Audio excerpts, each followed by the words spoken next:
రాఘవం దశరథాత్మజమప్రమేయం. ప్రజాపతి సమశ్రీమాన్ ధాతారి పునిషూదనః రక్షితా జీవలోకస్య ధర్మస్య పరిరక్షిత. శ్రీరాముడు బ్రహ్మతో సమానుడు, అందరినీ మించినవాడు, సర్వలోకాలను పోషించేటువంటి వాడు, శత్రువులను నశింపజేయవాడు, సమస్త ప్రపంచాన్ని రక్షించేవాడు. అన్నిటి ప్రపంచాన్ని పూర్తిగా ప్రపంచాన్ని వదిలినటువంటిది కూడా రక్షించినటువంటి వాడు. వైకుంఠం నుంచి మొదలుకొని పాతాళం వరకు ఉండినటువంటి జీవులు రక్షించారు. అక్కడ ధర్మాన్ని బాగా రక్షించేటువంటి వాడు అనేటువంటి ఈ శ్లోకం యొక్క తాత్పర్యం. రాముడు బ్రహ్మతో సమానుడు. బ్రహ్మ మొదలైన వారికంటే గొప్పవాడే ఉండి కూడా ప్రజారక్షణ కోసం మానవునిగా అవతరించి బ్రహ్మతో సమానుడని కీర్తింపబడ్డాడు.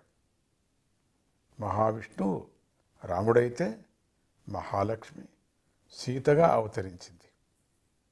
నారాయణుడు కృష్ణుడైతే మహాలక్ష్మి రుక్మిణి అయ్యింది. ఇలా ఇతర అవతారాల్లో కూడా లక్ష్మీదేవి విష్ణువుని ఎప్పటికీ విడిచిపెట్టుకోకుండా వెన్నంటి ఉంటుందని విష్ణు పురాణం చెబుతూ ఉంది కదా. శ్రీ అంటే లక్ష్మి, శ్రీమంతుడు రామచంద్రుడు, అందరినీ పోషించేటువంటి వాడు. ప్రజాపతి సమః అని రాముడిలోని బ్రహ్మత్వాన్ని చెప్పి ఇప్పుడు విష్ణువులోని పాలనతత్వాన్ని చెబుతున్నారు.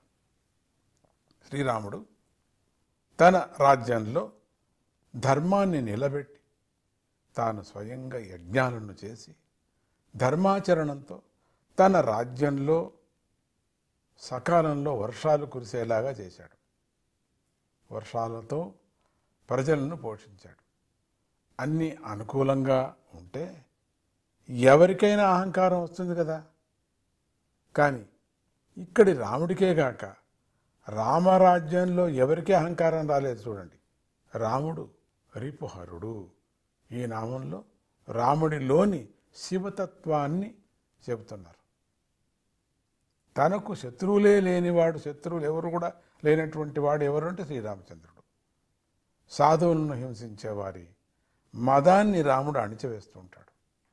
అన్నిటికన్నా ముఖ్యంగా రాముడు శత్రుభావాన్ని పోగొడతాడు. అక్కడే ఉండేది, శత్రువులే లేరు ఆయనకి, ఆ భావమే ఉండకుండా చేస్తున్నాడు. ప్రాణి సమూహాన్ని కాపాడటమే రాముడి యొక్క స్వభావము అని చెప్పుకొచ్చారు. కొందరు తమ వారిని మాత్రమే చూసుకుంటారు.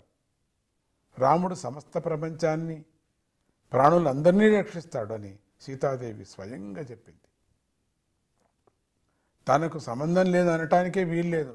ఆడ అందరినీ రక్షిస్తుంటాడు. అందరినీ రక్షిస్తున్నాడు కాబట్టి తనకేం సంబంధం లేదు అనిపించుకోవటానికి అక్కడ ఏది సందు దొరకలేదు ఎవరికి కూడా. లోకంలో అందరినీ కూడా రక్షిస్తాడంటే పాపాత్ములను కూడా రక్షిస్తాడా అని ప్రశ్నించకూడదు. ఎందుకంటే దానికి సమాధానం పై పాదంలోనే ధర్మస్య పరిరక్షిత అని చెబుతున్నారు. అంటే తాను స్వయంగా ధర్మాన్ని ఆచరిస్తూ ప్రజల చేత ఆచరింపజేస్తూ ధర్మ మార్గంలో నడుస్తున్న వారు రక్షిస్తారు.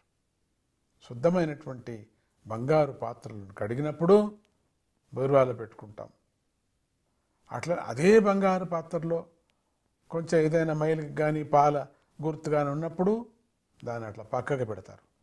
ఏమండి అట్లా పెట్టకూడదు కదా అంటే దాన్ని శుద్ధం చేయటం, దానికి శిక్షించి తర్వాత రక్షణ ఇవ్వటం.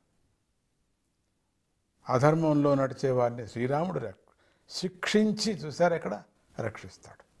రోగం చికిత్స వలన పొందుతుంది, పాపం అనుభవించటంతో పోతుంది కదా. రాముడికి రాగద్వేషాలు లేవు, జీవులందరూ కూడా ఉద్ధరింపబడాలి అనేటువంటిది ఆయన యొక్క సంకల్పం. శ్రీరాముని అనుగ్రహంతో ద్వేషభావాలు సమసిపోవుగాక. జై గురుదత్త. సీతారామాభ్యాం నమః.